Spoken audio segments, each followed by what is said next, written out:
Amen, amen. Alors, shalom, shalom à nouveau à chaque personne qui est là sur la ligne de prière et sur Internet pour ce message c'est un message qui a un titre très simple, mais vous allez voir que c'est un message qui est très profond.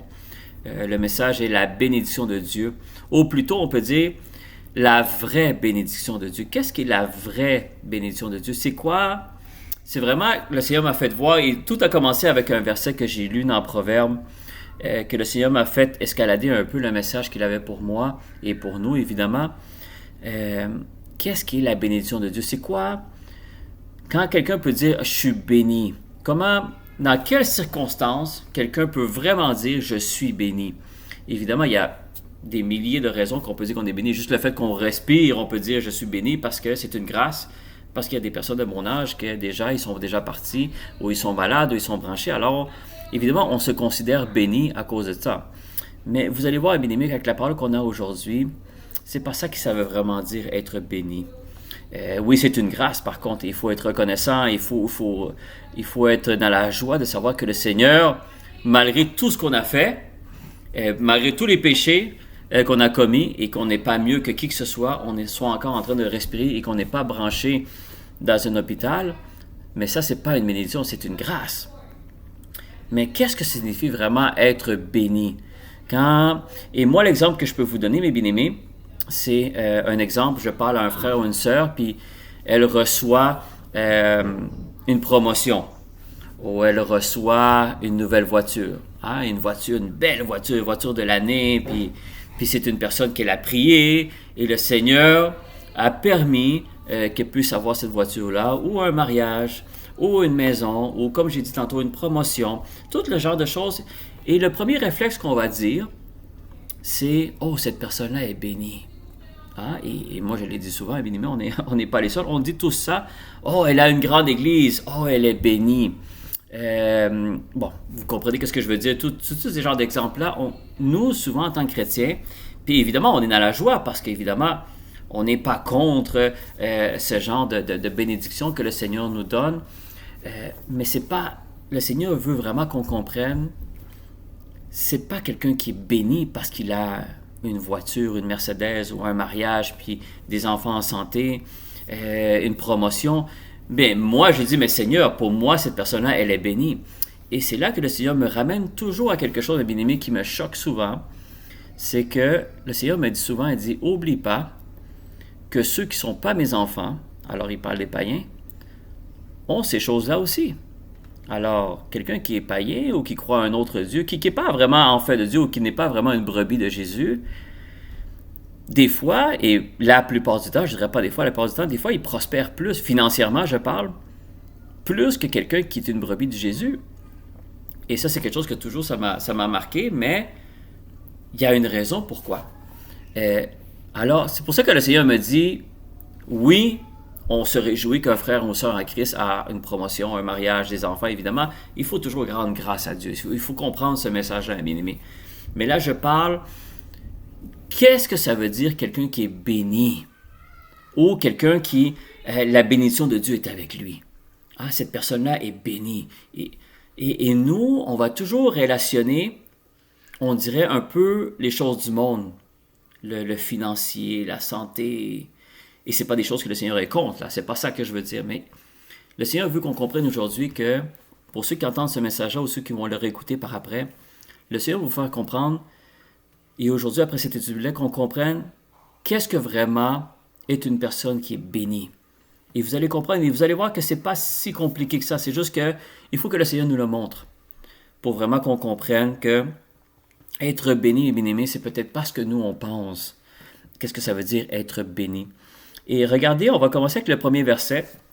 J'ai peut-être 7-8 versets à vous partager, bien-aimés, mais évidemment, la bénédiction de Dieu, il y a peut-être des centaines, si ce n'est pas des milliers de versets que la parole de Dieu nous parle, parce que quand le Seigneur me parlait sur ce message-là, évidemment, tout a commencé avec Proverbe 10, 22, et par après, bien aimé, quand j'ai commencé à chercher sur Internet pour fouiller un petit peu, parce qu'évidemment, je ne connais pas la parole de Dieu par cœur, pour dire, tous les versets que le Seigneur dit que vous êtes bénis, mais juste dans l'Ancien Testament, bien aimé, juste dans l'Ancien Testament, je n'ai pas fait le calcul dans le Nouveau Testament, mais juste dans l'Ancien Testament, il y a au-dessus de 50 versets qui parle que le Seigneur bénit son peuple ou il bénit quelqu'un. Au-dessus de 50 versets. Et moi, je pensais qu'il y en avait peut-être plus, mais je me dis, bon, plus que 50 versets ou entre 50 et 60 versets, c'est déjà pas mal. Ou est-ce que vraiment le Seigneur parle de « je te bénis » ou il bénit son peuple? Et c'est là que j'ai commencé, le Seigneur m'a commencé à faire analyser tous ces versets-là. Et c'est pas tous les versets qu'on va voir, évidemment, parce qu'il y en a trop. Le Seigneur m'a montré juste quelques versets qu'on va, peut-être, je pense que j'en ai 7 ou 8 à peu près à vous partager avec vous. Mais le Proverbe 10, 22, c'est là où est-ce que le Seigneur m'a donné le message pour aujourd'hui. Et je vais le lire pour vous. Pour ceux qui le prennent en note, c'est le Proverbe 10, 22. Et on sait que les proverbes, bien aimés, c'est quelque chose que vous n'avez pas beaucoup médité sur les proverbes. Je sais que je l'ai déjà dit dans un étude biblique, mais je vais vous le redire. Si vous voulez avoir si on pourrait dire, entre guillemets, un truc, pour comprendre vraiment une sagesse de Dieu qui est vraiment au-delà de toute sagesse de l'homme, lisez les proverbes. Et les proverbes, il y a 31 chapitres. Et le Seigneur m'avait donné cette révélation-là il y a quelque temps à travers un frère en Christ. Il m'avait dit, ce frère-là m'avait dit, Ariel, le truc que moi j'ai eu pour moi, c'est qu'à chaque jour du mois, je lis un proverbe. Alors, par exemple, si on est, par exemple, aujourd'hui, on se trouve le mai, le 27. On est le 27 mai. Alors, aujourd'hui, je vais lire Proverbe 27. Pourquoi? Parce qu'il a 31 chapitres. Évidemment, c'est pas tous les mois qu'il y a 31 jours. On est conscient de ça. Mais lui, c'est un truc. C'est un truc que lui, il se faisait. Il dit à chaque jour, si je suis le 5 juin, un exemple, bien, il va lire le Proverbe 5. Et à force de ça, ça veut dire qu'à chaque année, à part le verset 31, évidemment, tous les autres versets en général, tous les autres chapitres, excusez-moi, il le lisait au moins 12 fois par année. Alors, Proverbe 1, il le lisait au moins 12 fois par année, et Proverbe 2, et ainsi de suite. Et pourquoi, mes amis? Parce que des fois, les proverbes, vous allez voir que c'est tellement profond que j'aurais de la difficulté à croire que quelqu'un peut me dire que tous les proverbes, avec tous les versets, il est capable de tout comprendre ce qui est écrit. Je ne pense pas, parce que c'est une sagesse qui vient vraiment. Salomon avait une sagesse que Dieu avait donnée qu'aucun homme avait eue. La seule personne qui avait une sagesse supérieure à Salomon, c'était Jésus. Mais à part Jésus, il n'y avait personne à la parole de Dieu qui avait la sagesse que Salomon avait. Et pourquoi? Parce que évidemment, c'est le Seigneur qui lui avait donné.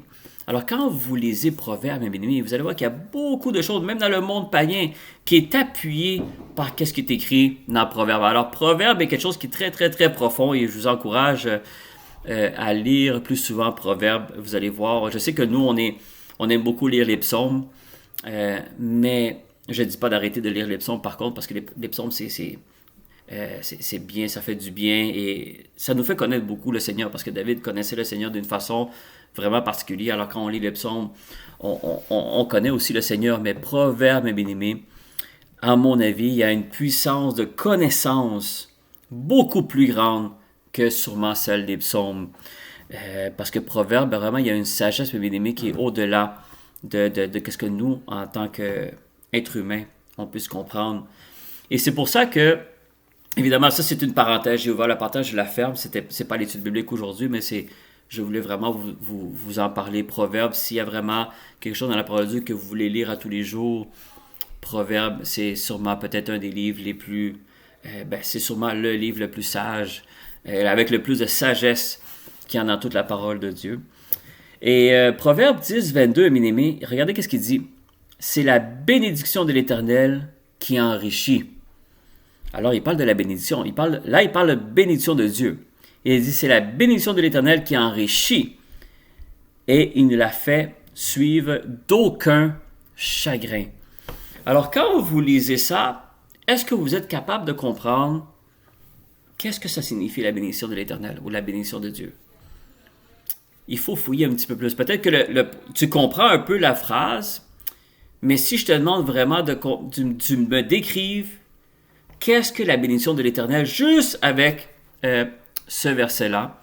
Et vous allez voir que sûrement, je vais avoir souvent des réponses vagues. Et c'est tout à fait normal parce que moi aussi, j'avais une réponse qui n'était pas totalement ce que le Seigneur m'a dit par après. La bénédiction de l'Éternel enrichit. Alors, nous, la première chose qu'on pense, évidemment, c'est dans le monde naturel, enrichi, on parle de l'argent. Mais vous allez voir que c'est vraiment pas ça que la sagesse que Dieu lui a donnée à Salomon, c'était pas ça qu'il a voulu dire. Parce qu'après, il ne fait suivre d'aucun chagrin. Et nous, on le sait très bien, dans le monde qu'on vit, même ceux qui ont beaucoup d'argent peuvent avoir beaucoup de chagrin. Vous êtes d'accord avec moi? Le monde peut avoir beaucoup d'argent, beaucoup de voitures, beaucoup de maisons, beaucoup de femmes, beaucoup de maris, mais ça n'enlève pas le chagrin, ça. Mais le Seigneur est en train de nous dire, à travers Salomon, que la bénédiction de l'Éternel, oui, enrichit, mais il ne fait suivre d'aucun chagrin. Alors, la richesse que Dieu parle dans ce verset-là, c'est là que le Seigneur m'a fait comprendre qu'il ne parle pas de monnaie, il ne parle pas d'argent, excusez-moi. Il ne parle pas de quelque chose de monétaire, il ne parle pas de quelque chose de matériel. Il est en train de parler de quelque chose de beaucoup plus profond que l'argent peut faire. Parce qu'après, il dit que c'est quelque chose, cette bénédiction-là que le Seigneur qui te dit qui enrichit, n'est pas supposée de te donner du chagrin. Mais alors, le contraire, c'est supposé te donner la paix. Hein? C'est à peu près le contraire de chagrin. On pourrait dire c'est la paix, c'est la joie. Alors, la question est, et c'est là que le Seigneur m'a posé la question, qu'est-ce qu'est la bénédiction de Dieu? C'est quoi ça signifie la bénédiction de l'Éternel? Il parle qu'il nous enrichit, puis il nous parle qu'il n'y a pas de chagrin, qu'il n'y a pas évidemment, le contraire de joie, le contraire de la paix. Alors, tout de suite, le Seigneur me donne la réponse à non, c'est pas l'argent. Non, c'est pas les biens matériels. Non, c'est pas les promotions. Non, c'est pas nécessairement les mariages. Oui, c'est une grâce de Dieu, mais c'est pas ça qui est une bénédiction de Dieu. Pourquoi? Parce que les mariages, tu n'es pas libre de chagrin. Avoir des enfants, tu n'es pas libre de chagrin. Avoir une promotion, tu n'es pas libre de chagrin. Mais là, il dit que la bénédiction de l'Éternel n'est pas supposée te donner de chagrin. Mais il parle qu'il t'enrichit. Alors, c'est pour ça, les bien-aimés, que quand tu médites la parole de Dieu avec le Saint-Esprit, très important, le Saint-Esprit, pendant que tu lis, il peut te poser une question. Et moi, j'ai lu ce verset-là, et le Saint-Esprit tout de suite m'a dit, qu'est-ce que la bénédiction de l'Éternel? Ben, quand tu es béni, quand tu pries pour une promotion, quand tu pries pour le mariage, tu le reçois, ben, tu es béni. Et c'est là que le Saint-Esprit m'a dit, non, c'est pas ça. Non, c'est pas ça. C'est pas ça la bénédiction de Dieu. Et c'est là que quand le Saint-Esprit te dit ça, là, mes bien-aimés, ça veut dire que qu'est-ce que tu dis n'est pas bon vraiment. Mais le Saint-Esprit te dit non, mais il ne te donne pas vraiment l'explication. C'est parce que le Saint-Esprit veut que tu ailles fouiller toi-même aussi. C'est comme un professeur. Moi, j'ai toujours vu le Saint-Esprit comme un professeur.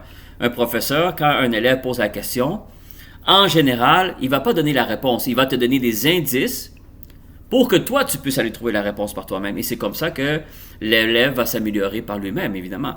Et à mon travail, c'est la même chose. Quand je demandais de l'aide, un patron venait ou quoi que ce soit, quand il venait, en général, si le patron il faisait tout pour moi, à chaque fois que je demandais de l'aide, ben moi, je me trouvais béni. Mais dans le fond, je ne suis pas béni. Il est en train de me chouchouter, comme on dit en bon québécois. Mais quand mon patron va changer, c'est un autre patron qui va arriver, ben là, je me suis habitué que mon patron faisait tout pour moi quand j'avais besoin d'aide. Mais ce n'est pas la bonne façon de faire. Et c'est la même chose avec un père et avec un fils.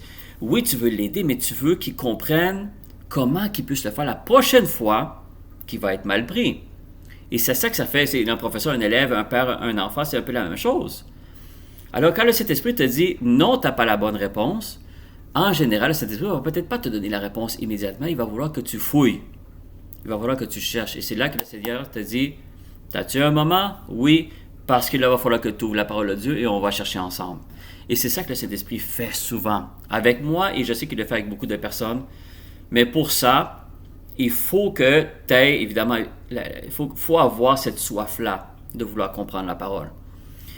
Et quand le Saint-Esprit va poser la question, est-ce que tu sais c'est quoi la bénédiction de l'Éternel? Déjà là, quand le Saint-Esprit te pose une question, c'est parce que théoriquement, tu n'as pas vraiment souvent la bonne réponse. Sinon, il ne te poserait pas cette question-là. Et c'est là que le Seigneur m'a ramené, mes bien-aimés, au premier chapitre de la parole de Dieu. Et quoi de mieux de comprendre vraiment la réponse que Dieu veut que tu aies en commençant avec le début. Et dans Genèse, le premier chapitre, verset 28, évidemment, comme je vous dis, je ne suis pas en train de me vanter que je connais les versets comme ça par cœur. Non, mes bien-aimés, je fais des recherches, je vérifie sur Internet. Qu'est-ce que le Seigneur veut dire? Au commencement, quel est le premier verset où est-ce que le Seigneur dit ou déclare à quelqu'un qu'il est béni. Mais bien-aimé, c'est comme ça que j'ai trouvé. C'est pas que le Saint-Esprit m'a dit « Oh, Genèse 1,28 » ou comme ça. Non, il faut vraiment... C'est pour ça que vous allez comprendre, bien-aimé, que quand tu veux connaître la parole de Dieu, il faut mettre des efforts. Ça apparaît pas par magie comme ça, les versets, et où le livre, à cause d'un coup de vent, le livre va s'ouvrir à la bonne page. Le Seigneur ne fonctionne pas de cette façon-là. Il veut qu'on fouille. Et moi, c'est pour ça que je dis toujours, Internet est utilisé pour tellement de choses méchantes, tellement de choses de l'ennemi. Pourquoi pas l'utiliser pour les choses de Dieu? Et souvent, l'Internet m'aide beaucoup, mes bien-aimés, pour les études bibliques, pour aller chercher des versets, pour aller comprendre. Ah, c'est vrai, Jésus a dit ça, mais je ne me rappelle pas c'est où. Je tape et je trouve, ah, le verset me dit, et là, ça t'amène à un autre verset. Et c'est comme ça que tu comprends la parole de Dieu aussi. Il n'y a rien de mal, mes bien-aimés, d'utiliser, quels que soient les instruments que vous avez utilisés. L'important, mes bien-aimés, c'est de vouloir comprendre la parole de Dieu. Ça, c'est tellement important. Pourquoi? Parce que Osée 4,6, c'est un verset qui nous fait tellement peur. Moi, ça me fait tellement peur à chaque fois que je lis ce verset-là qui dit que son peuple périt par faute de connaissance. C'est un verset qu'on connaît, mais c'est un verset qui devrait souvent nous faire réfléchir, que le Seigneur parle de son peuple péri. Ça veut dire que le monde qui croit en lui, c'est pas les païens. Il parle mes brebis périssent. Ça veut dire que même tu peux être croyant, tu peux être né de nouveau, tu peux être même baptisé, tu es considéré le peuple de Dieu, tu es considéré une brebis de Jésus. Mais il dit pareil, ces personnes-là peuvent périr parce qu'il leur manque la connaissance. Et mes bien-aimés, c'est pour ça que c'est tellement important de rentrer dans ce combat spirituel et de vraiment comprendre la parole de Dieu, parce que c'est la seule façon que son peuple ne périra pas s'il y a la connaissance. Si on met Osée 4,6 en l'inverse, c'est que mon peuple ne périt pas parce qu'il a la connaissance. C'est ça que ça veut dire à sens inverse. Mais là, il dit, ils périssent parce qu'ils manquent de connaissance. C'est pour ça, bien aimés, utilisez quels que soient les outils que vous pouvez utiliser pour aller chercher l'information dans la parole de Dieu. C'est tellement important. Alors, c'est là que vient Genèse 1,28. J'ai posé la question, où est l'endroit où est-ce que le Seigneur parle de bénir quelqu'un la première fois? Évidemment, ça se trouve même dans le premier chapitre de la Bible. Genèse 1, verset 28, qui dit « Dieu les bénit, et Dieu leur dit, soyez féconds, multipliez, remplissez la terre, et la justiciez et dominez sur les poissons de la mer, les oiseaux du ciel et tout animal qui meut sur la terre. » Alors, Dieu les bénit. Mais quand vous lisez ce verset-là, il les a bénis avec quoi? Quand je parle avec quoi, c'est avec quel matériel? Parce que là, il parle à Adam et Ève, évidemment. Il parle à Adam en ce moment, excusez-moi. Ève n'était pas venue encore, mais il parle à Adam. Mais il est déjà en train de parler au pluriel. Alors, il savait qu'évidemment, Ève venait, mais il dit « Soyez féconds, multipliez et remplissez la terre. » Alors, on peut arrêter juste là. Dieu les bénit et Dieu leur dit. Alors, comment Dieu, quel genre de bénédiction Dieu donne s'il ne parle pas qu'il lui aura donné quelque chose de matériel en tant que tel? Il est en train de parler que Dieu est en train de bénir Adam, mais tout de suite après, il dit « Dieu leur dit ». Et c'est là, mes bien-aimés, là, il a déclaré « Soyez féconds, multipliez, remplissez la terre ». Ça, c'est une déclaration que Dieu donne à Adam et Ève. Mais cette déclaration-là est considérée pour Dieu une bénédiction. Alors, c'est là que le Seigneur a fait comprendre, est-ce que tu fais la relation entre Dieu les bénit et après Dieu parle? Et c'est là, mes bien-aimés, que le Seigneur m'a fait comprendre que quelqu'un qui est béni, c'est quelqu'un qui est capable d'entendre la voix de Dieu. Ce n'est pas celui qui reçoit du matériel ou des réponses à ses prières. C'est celui qui a la capacité d'entendre la voix de Dieu. Et c'est pour ça que quand on revient en arrière dans Proverbe, la bénédiction de l'Éternel enrichit. Il ne fait suivre d'aucun chagrin. Et c'est là que quand le Seigneur m'a ramené encore à Proverbe, c'est là que j'ai commencé à comprendre. Vous allez voir, il y a d'autres versets. Mais c'est là que j'ai commencé à comprendre que la bénédiction de Dieu, qui enrichit et qui ne te donne aucun chagrin, c'est quand Dieu te parle. C'est quand Dieu te dirige. Quand Dieu déclare quelque chose dans ta vie. Parce que la première fois que Dieu dit dans sa parole qu'il bénit quelqu'un ou un peuple, c'est à Adam et Ève. Mais la bénédiction qu'ils reçoivent, c'est une déclaration sur leur vie. Il leur dit d'être féconds, de se multiplier, de remplir la terre. Évidemment, il lui donne autorité sur les animaux. Il donne faire en sorte que Adam peut nommer tous les animaux de la terre. Alors, tout ça, c'est la bénédiction. Ça fait que Adam était béni. Pourquoi? Parce qu'il attendait la voix de Dieu. Et Dieu déclarait des choses sur sa vie. Et c'est là que, évidemment, Genèse 1,28 n'est pas suffisant pour peut-être comprendre tout le message. Mais déjà là, ça nous ouvre la porte à comprendre que la bénédiction de l'Éternel qui enrichit n'est pas vraiment l'argent ou les biens matériels ou quelles que soient les réponses à nos prières. Parce qu'il y a beaucoup de monde que les prières sont répondues, mais ça n'enlève pas le chagrin.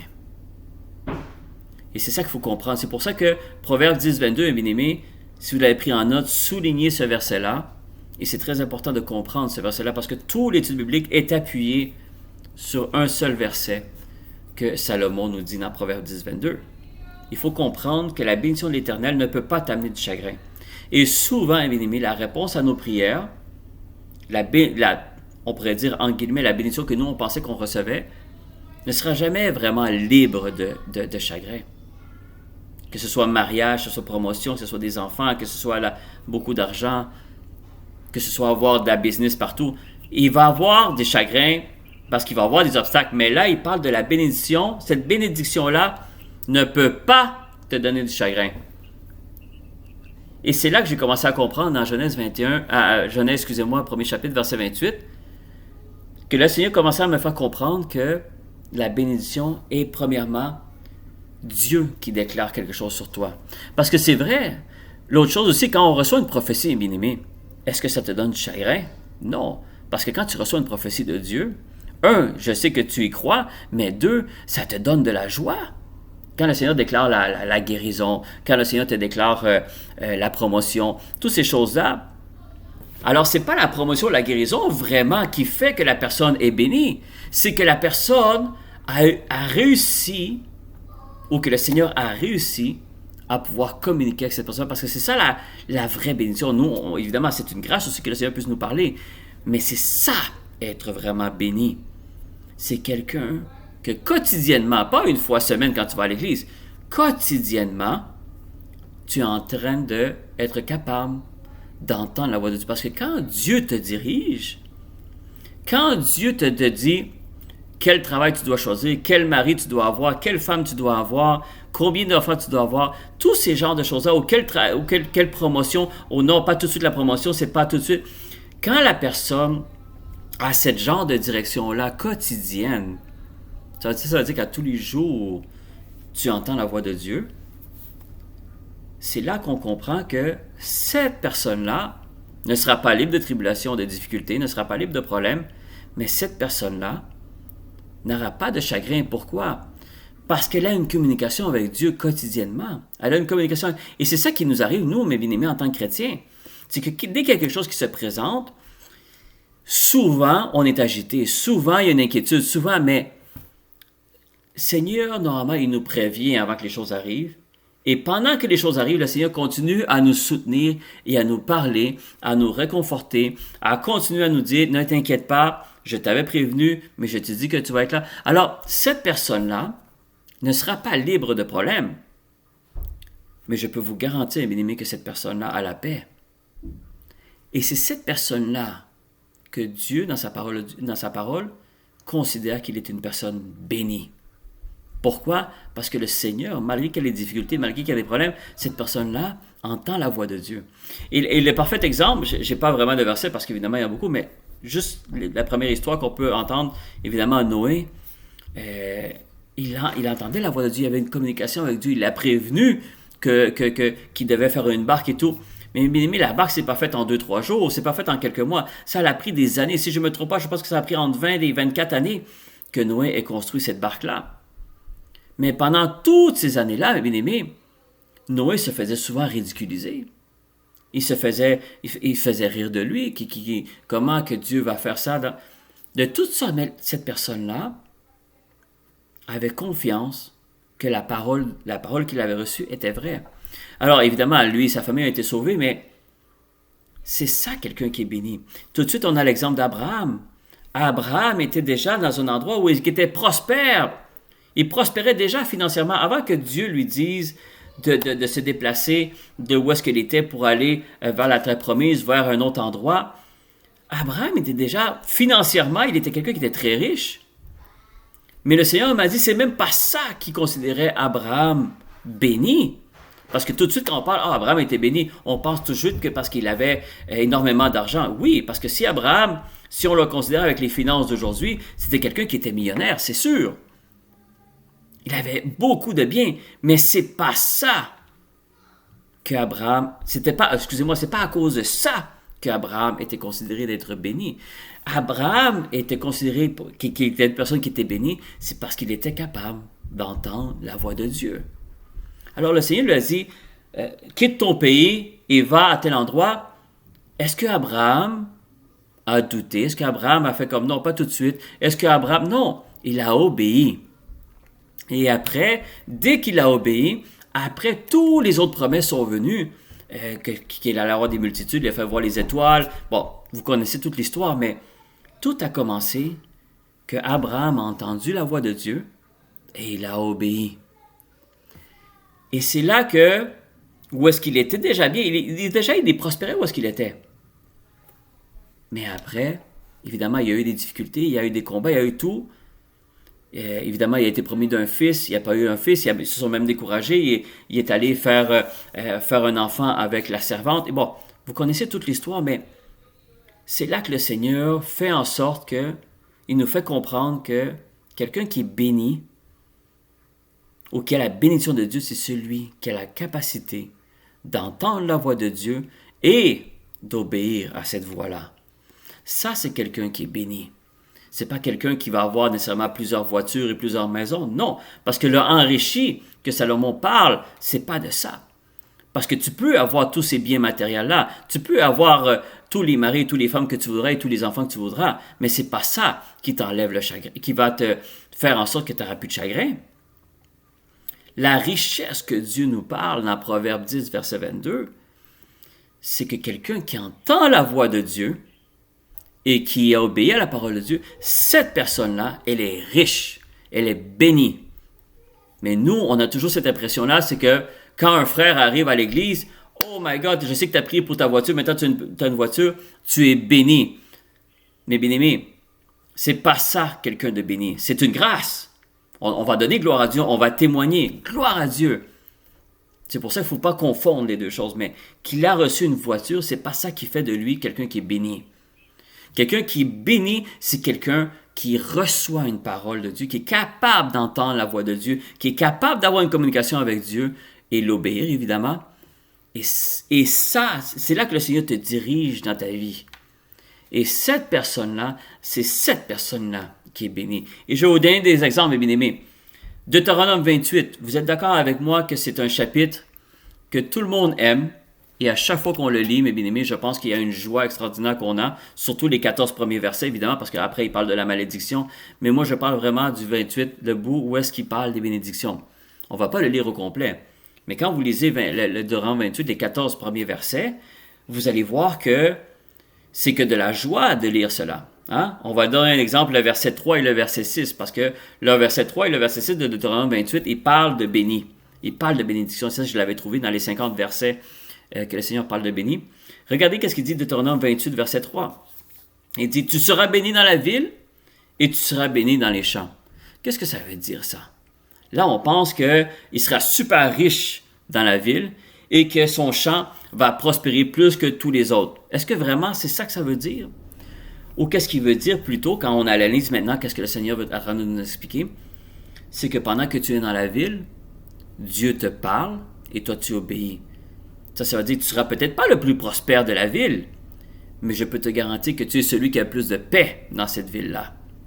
Pourquoi? Parce que tu n'es pas dirigé par un homme ou une femme, tu es dirigé par Dieu. Mais pour être dirigé par Dieu, il faut que tu aies la capacité d'entendre la voix de Dieu. Sinon, tu ne peux pas être dirigé par Dieu. Il dit, tu seras béni dans les champs. Ça veut dire que le Seigneur va te dire, plante quelque chose à cet endroit-là, Comme quand il a dit à Pierre, non, lance les filets de l'autre côté, mais là Pierre a dit, ben, j'ai fait ça toute la nuit, ou j'ai fait ça toute la journée, ou j'ai fait ça. Tu sais, tout de suite, nous, on va y aller avec la logique. Mais si tu dit, plante ces choses-là dans cette terre-là, mais on te dit, parce que là, toi, tu es expert dans les champs, tu dis, mais non, Seigneur, cette terre-là, elle est sèche, il n'y a jamais rien qui pousse. Mais le Seigneur vient de te dire, mets les graines dans cette terre-là. C'est ça que ça veut dire. Et quand le Seigneur te dit et tu obéis, même si scientifiquement parlant, cette graine-là n'est pas supposée de pousser, parce que Dieu t'a dit que ça va pousser, ça va pousser. C'est ça quelqu'un qui est béni et bien-aimé. Quelqu'un qui est béni, c'est qu'il a la capacité d'entendre la voix de Dieu et qu'après, il y a on pourrait dire la capacité ou la force ou la volonté d'obéir à cette parole-là. Parce que quand le Seigneur va te demander de faire quelque chose, en général, je vous le dis, bien-aimé, c'est pas logique par rapport à ce que le monde t'a enseigné. Normalement, je ne dis pas tout le temps, mais normalement, quand le Seigneur te demande de faire quelque chose, en général, c'est parce qu'il veut activer ta foi. Et normalement, si tu utilises ton intelligence et on pourrait dire ton raisonnement, ça ne marchera pas trop. Pourquoi? Parce qu'en général, ça va contraire à comment tu réfléchis. Et c'est pour ça que dans Ésaïe, il dit souvent, il dit les pensées de Dieu et la pensée de l'homme, c'est vraiment pas la même chose. Mes pensées ne sont pas tes pensées, mes voix ne sont pas tes voix. Il le dit. Alors, automatiquement, tu entends la voix de Dieu, il faut que tu obéisses, mais si moindrement ton raisonnement prend le dessus, en général, tu vas avoir beaucoup de difficultés à obéir la parole de Dieu parce que ça n'aura pas cette même logique-là. Alors, quand il dit « tu seras béni dans les champs », c'est pas que tes champs vont être plus gros que tous les autres, c'est parce que tu as entendu la voix de Dieu et tes champs vont donner exactement ce que Dieu veut qu'ils donnent. Il y a peut-être quelqu'un d'autre qui va donner plus que ton champ, sauf que cette personne-là, est-ce qu'elle va vivre sans chagrin? La personne qui entend la voix de Dieu et qui l'obéit, cette personne-là, la parole de Dieu nous dit, il n'est pas supposé d'avoir de chagrin. Et c'est ça que Deutéronome 28, verset 3 veut dire, et c'est ce que le Seigneur me disait. Tu seras béni dans la ville et tu seras béni dans les champs. Après le verset 6, parce qu'évidemment c'est toutes des bénédictions, mais le verset 6, il parle de béni. Il dit, tu seras béni à ton arrivée et tu seras béni à ton départ. Combien de fois qu'on répète ce verset-là? Tout le monde le dit.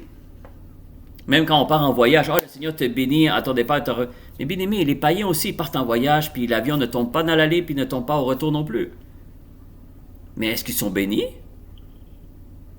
La bénédiction que Dieu te dit, c'est quand tu dois partir, est-ce que Dieu t'a donné l'autorisation de partir? Et si ça vient de Dieu ou le Seigneur le permet, parce qu'évidemment, il n'est pas contre que tu partes en voyage ou que tu partes en vacances. Moi-même, je l'ai fait avec mes enfants et le Seigneur a toujours été avec nous. Mais quelqu'un qui est béni, c'est quelqu'un qui entend la voix de Dieu et dit, oui, mon fils, il n'y a pas de problème, tu peux y aller. Oui, puis si je suis avec toi, vers ce voyage-là, que ce soit d'affaires, que ce soit d'amusement, je serai avec toi au retour. Mais tu n'auras pas plus nécessairement d'argent, plus que quelqu'un d'autre, ou que tu vas vivre moins de problèmes que quelqu'un d'autre. La différence, c'est que cette personne-là est en train de conduire sa vie avec les directions que Dieu lui donne. Et c'est pour ça, il dit, tu seras béni à ton arrivée, tu seras béni à ton départ. Pourquoi? Parce que le Seigneur va te demander d'aller à tel endroit. C'est le Seigneur qui va te diriger à tel endroit. C'est le Seigneur qui va te dire, prends ceci, va cela. Non, pas tout de suite, tu peux y aller après. C'est ça, quelqu'un qui est béni. Et c'est là que cette personne-là sera bénie à son arrivée. Il sera béni à son départ. Pourquoi? Parce que ce ne sera peut-être pas la personne la plus riche au monde, mais c'est quelqu'un qui est dirigé par Dieu. Et quand vous regardez les bénis dans l'Ancien Testament, Abraham, on peut parler de Noé, on peut parler d'Abraham, on peut parler d'Isaac, on peut parler de Joseph, on peut parler de Jacob. Ils n'avaient pas de prophète alentour d'eux. Joseph et Abraham n'avaient pas un prophète qui le suivait pour dire « Ok, donne-moi une parole de Dieu. Ok, donne-moi une parole de Dieu. » Non, il n'avait personne. Il était, quand Dieu lui parlait, c'était lui et Dieu. Il n'y avait pas besoin d'aller à un certain endroit ou avoir des prophètes à côté de lui pour dire « Ah ben, c'est la seule façon pour moi d'entendre la voix de Dieu. » Et Moïse, c'est la même chose. Moïse se promenait dans le désert 40 ans après qu'il est parti en Égypte. Dieu est venu lui parler. Mais il n'y avait pas vraiment de prophète qui était alentour de lui pour dire « Oh, le Seigneur a quelque chose pour toi. » Non, le Seigneur veut qu'on réussisse, mes bien-aimés, à entendre cette voix-là, cette direction-là, même si tu n'es pas à l'Église. Et c'est pour ça que ces personnes-là, que ce soit Abraham, que ce soit Isaac, mes bien-aimés, la parole de Dieu nous dit que Isaac a prospéré financièrement encore plus que son père. Mais il y a un moment où est-ce que il y a une famine qui se présente à Isaac. Et lui, il était prêt de prendre sa famille et de partir. Et le Seigneur, qu'est-ce qu'il fait? Il dit, non, ne va pas en Égypte, tu restes ici. Imaginez-vous qu'on te dit de rester dans un endroit où est-ce que tout le monde est en train d'échouer. Bien, le Seigneur te dit, reste là. C'est ce qu'il a fait avec Isaac. Il a dit, non, tu ne vas pas en Égypte, tu restes là et c'est là que je vais te faire prospérer. Et Isaac, qu'est-ce qu'il a fait? Il a obéi. Mais la bénédiction, pourquoi cet homme-là a été béni? C'est parce qu'il avait la capacité d'entendre la voix de Dieu. Pourquoi? Parce que il était prêt à partir en Égypte. Pourquoi? Ben, c'est tout à fait normal. Il y avait une famille qui se présentait. La première chose qu'un homme ou même une femme qui est une mère de famille ou comme un père de famille va vouloir protéger sa famille. Il dit, il y a une famine, il y a une crise économique qui arrive, il faut que je quitte. Et Dieu lui dit, non, tu ne quittes pas, c'est ici, je vais prospérer. Et Isaac a prospéré malgré la famine. Ça veut dire, malgré la crise économique, ça veut dire que malgré tout le monde échouait, lui, il prospérait. Mais pourquoi? C'est pas vraiment l'argent qu'il a fait qui fait qu'il était béni. Pourquoi il était béni? C'est parce qu'il avait la capacité d'entendre la voix de Dieu et après avoir la volonté de l'obéir. Et c'est ce qui faisait que Isaac était béni. Et c'est pour ça que Moïse, et évidemment dans Deutéronome 28, on voit qu'il déclare ça sur Moïse et le peuple.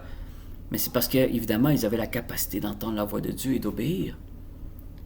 Mais regardez Deutéronome 28, le dernier chapitre de la bénédiction, c'est le verset 14.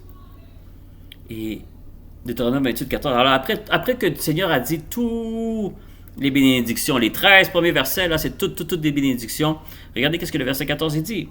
Deutéronome 28, verset 14, il dit « Et que tu ne te détournes ni à droite, ni à gauche de tous les commandements que je vous donne aujourd'hui, pour aller après d'autres dieux et pour les servir. » Alors, mes bien-aimés, tu peux entendre la voix de Dieu et tu peux dire Amen. Mais si tu ne l'obéis pas, même si tu as dit Amen de tout ton cœur et de toutes tes forces, ça n'a aucune puissance s'il n'y a pas l'obéissance à ce que Dieu t'a dit. Et c'est pour ça qu'il dit, je déclare tout ça. Amen, amen, amen, on déclare. Mais là, le dernier verset te dit, ne te rends ni à droite ni à gauche de tous les commandements. Ça veut dire de tout ce que je te demande de faire, il ne faut pas que tu te dérives. Ça veut dire, obéis à mes commandements. Obéis à mes instructions. Et là, il est en train de dire que si tu ne respectes pas le verset 14, alors tous les autres versets, les 13 versets avant, même si tu as dit Amen, même si tu le lis à tous les jours, mais bien aimé, je l'ai dit souvent parce que cette rue me l'a dit, la parole de Dieu n'a aucune puissance s'il n'y a pas d'obéissance. Tu peux déclarer les psaumes, tu peux déclarer des versets, tu peux faire tout ce que tu voudras.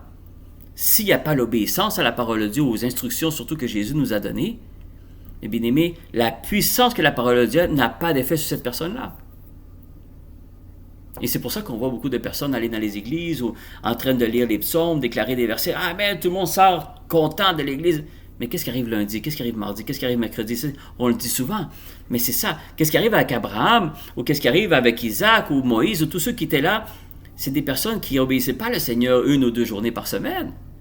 C'était une obéissance 7 jours sur 7. Et c'est pour ça qu'il dit, ne te détourne ni à droite ni à gauche de mes commandements. Ça veut dire, assure-toi d'obéir à ce que je te demande, même si pour toi, ce n'est pas logique. Et c'est ça qui fait quelqu'un qui est béni, bien-aimé. Et on pourrait lire dans plusieurs livres. Là, on va lire un verset dans Jérémie aussi, Jérémie 17, versets 7 et 8, mais je vous le dis, bien-aimé, vous allez sur Internet, vous tapez les versets que le Seigneur bénit son peuple, ou bénit quelqu'un, vous allez voir, il y a énormément de versets. Mais j'ai pris ceux bon, évidemment, le Seigneur me dirigeait, mais ça me touchait plus qu'un autre.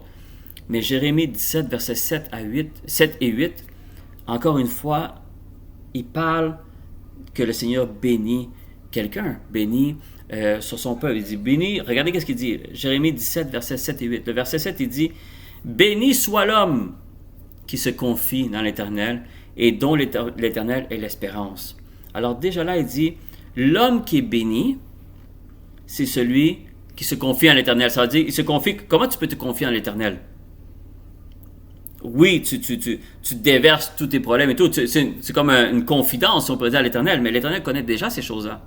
Même si tu lui dis, j'ai fait ci, j'ai fait ça. Le Seigneur sait déjà qu'est-ce que tu as fait. Quelqu'un qui se confie en l'Éternel, ça veut dire que tu te donnes complètement à lui. Puis après, une fois que tu t'es donné à lui, tu dis, qu'est-ce que tu veux que je fasse pour toi? Ça, c'est quelqu'un qui va se confier à l'Éternel, quelqu'un qui va avoir confiance en Dieu. Ça veut dire que quand Dieu va lui dire quelque chose, il va le faire.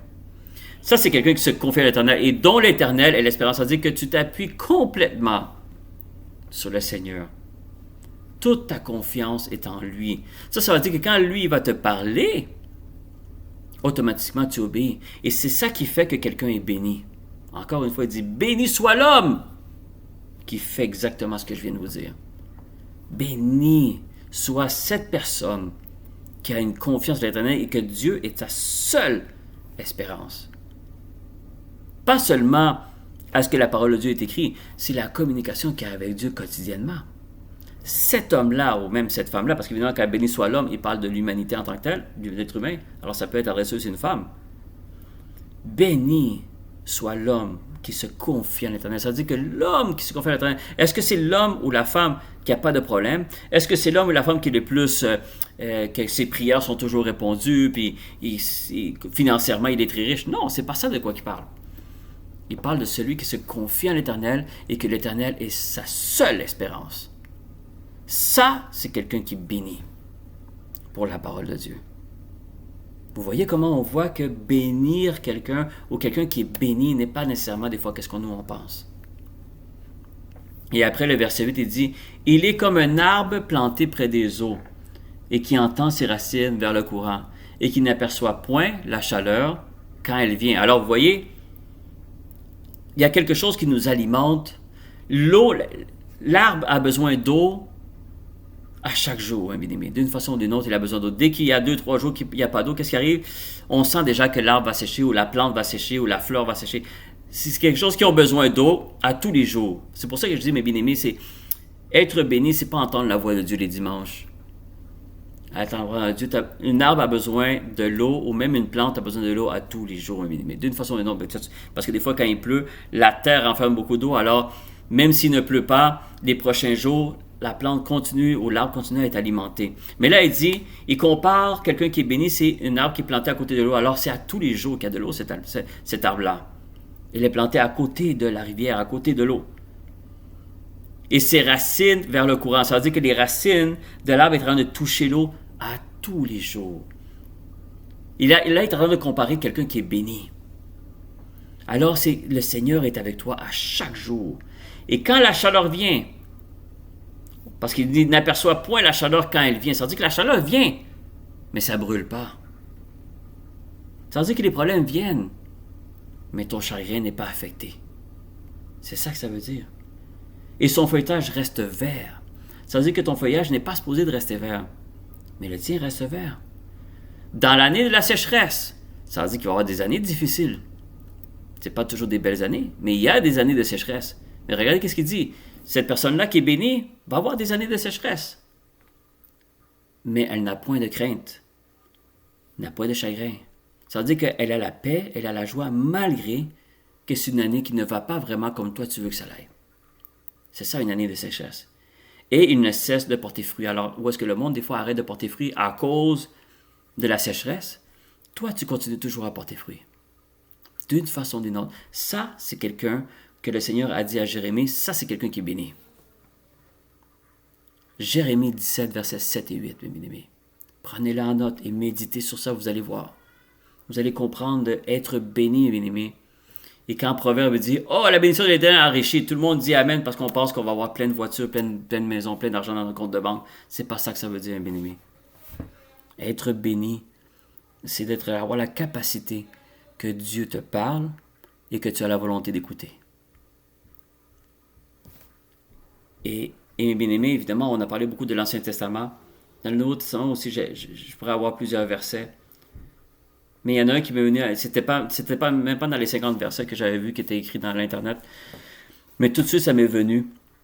La plus grande bénédiction que Jésus a pu nous donner, c'est quoi? Oui, il y a la croix, évidemment, mais encore une fois, c'est une bénédiction ou c'est une grâce? Hein, on pourrait parler que c'est la grâce. Parce que qu'est-ce que Jésus a fait? Il a fait en sorte, bien aimé, qu'est-ce qu'il a fait à la croix? A fait en sorte que, où est-ce qu'il n'y avait aucune façon qu'on pouvait être réconcilié avec Dieu, on l'est maintenant. Puis la seule chose qu'il a fallu qu'on fasse, c'est d'y croire. Aucun autre effort à part ça que juste croire à ce que Jésus a fait à la croix te donne accès à pouvoir être sauvé malgré tous les péchés qu'on a commis auparavant. Alors ça, c'est une grâce, bien-aimé.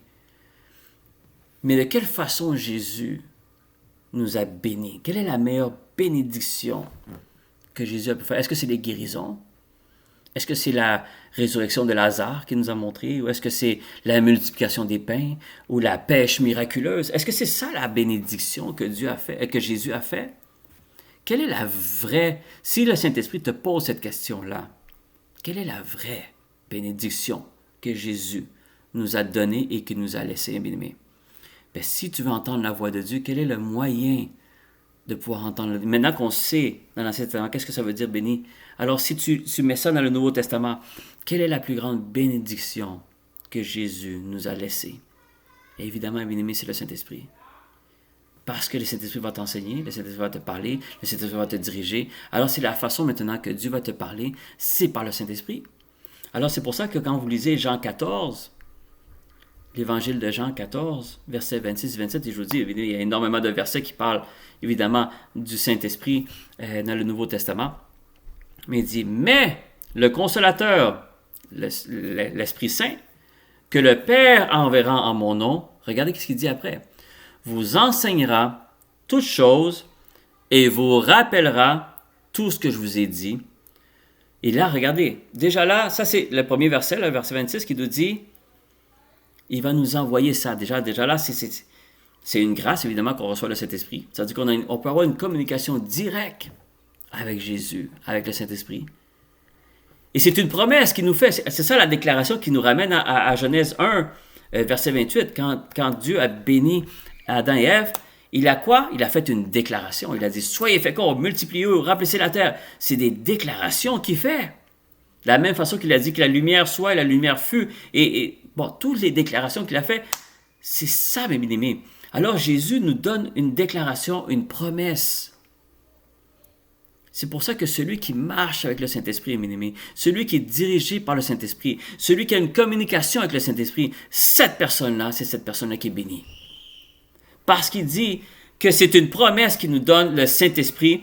Et le Saint-Esprit, qu'est-ce qu'il va faire? Il va nous enseigner toutes choses. C'est pas Pasteur Ariel qui va vous enseigner toutes choses. Le Saint-Esprit va utiliser Pasteur Ariel pour vous enseigner certaines choses. Mais le meilleur enseignement, comme je vous ai dit tantôt, la meilleure étude biblique que vous pouvez avoir, bien-aimé, c'est toi, le Saint-Esprit et la parole de Dieu. Ça, c'est les meilleures études bibliques que vous allez voir dans votre vie.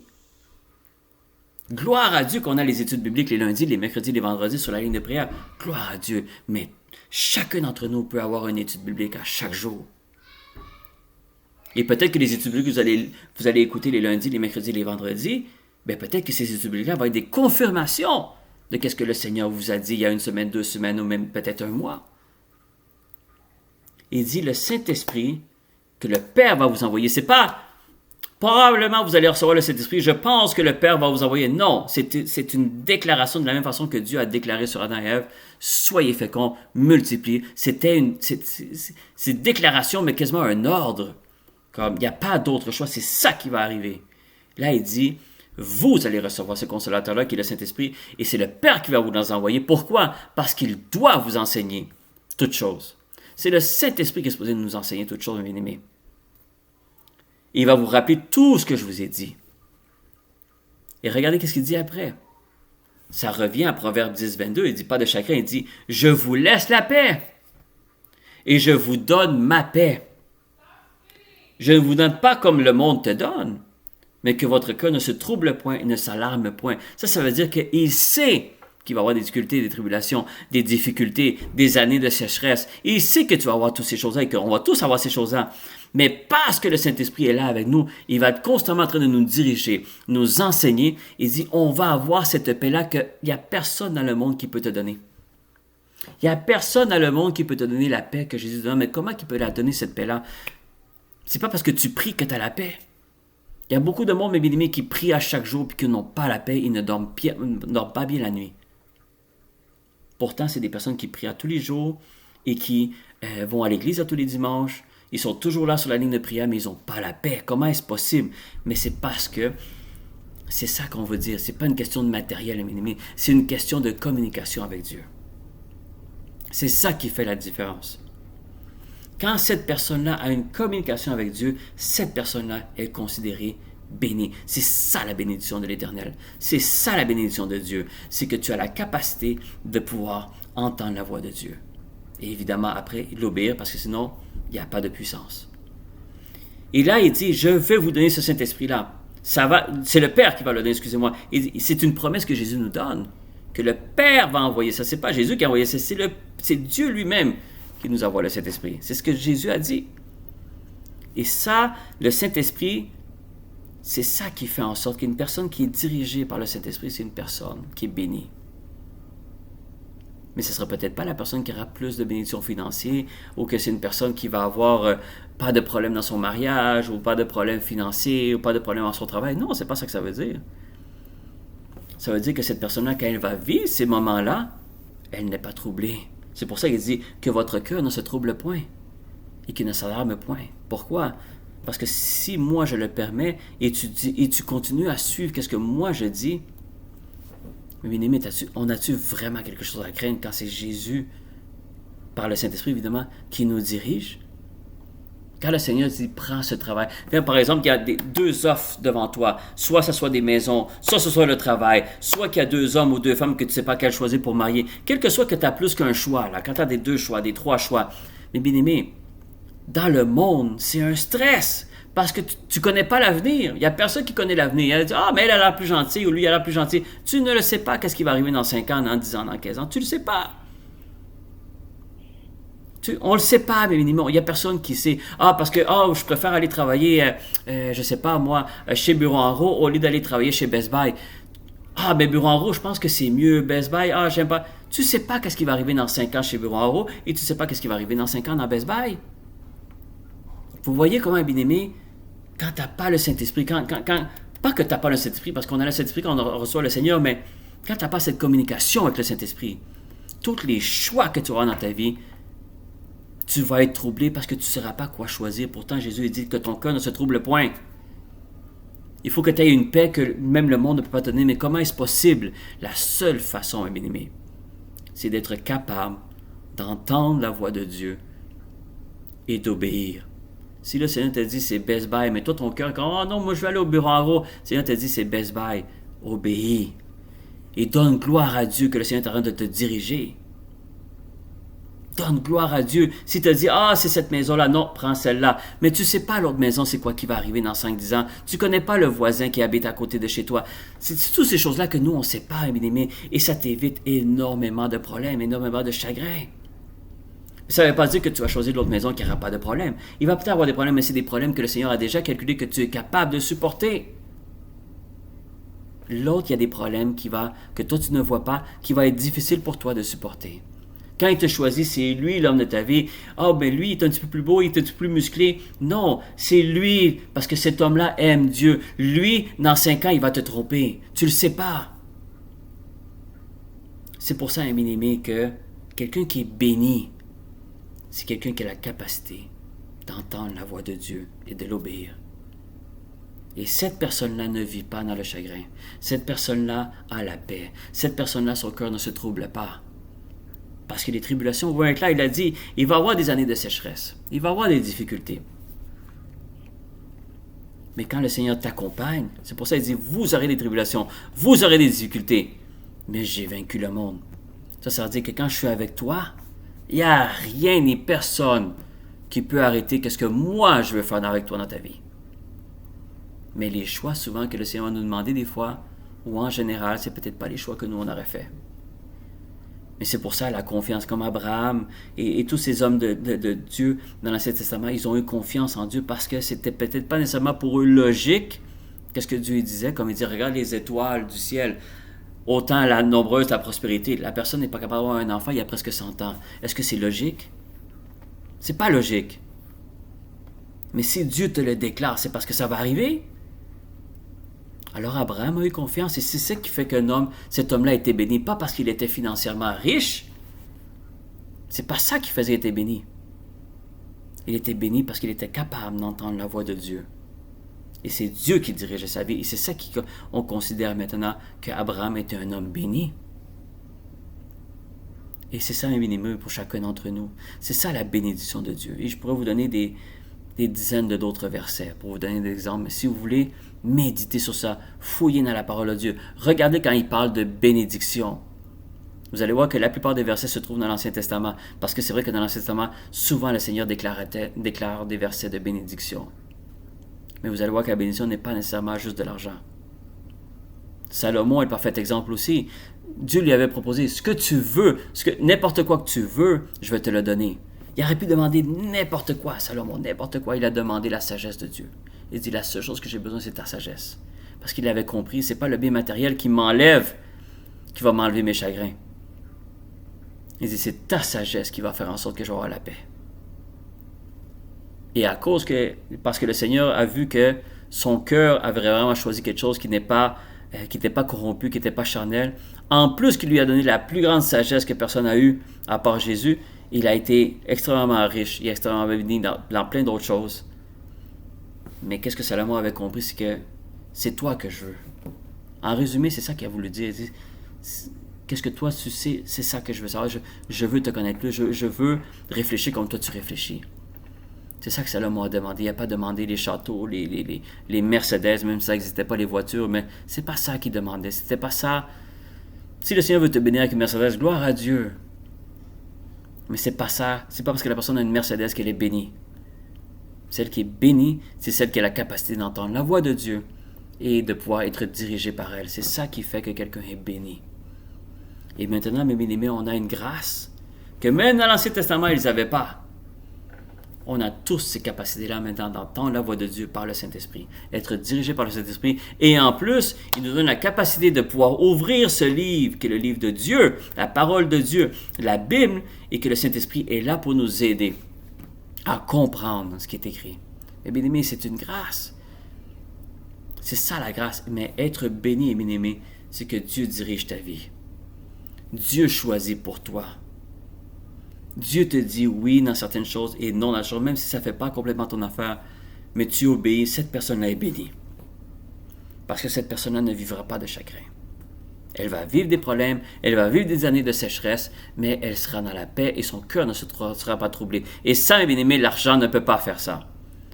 La richesse ne peut pas faire ça. Les femmes ou les hommes de ce monde ne peuvent pas faire ça. La convoitise ou toute la débauche qu'il y a dans le monde, l'alcool, la drogue, toutes ces choses-là ne peuvent pas te donner ça.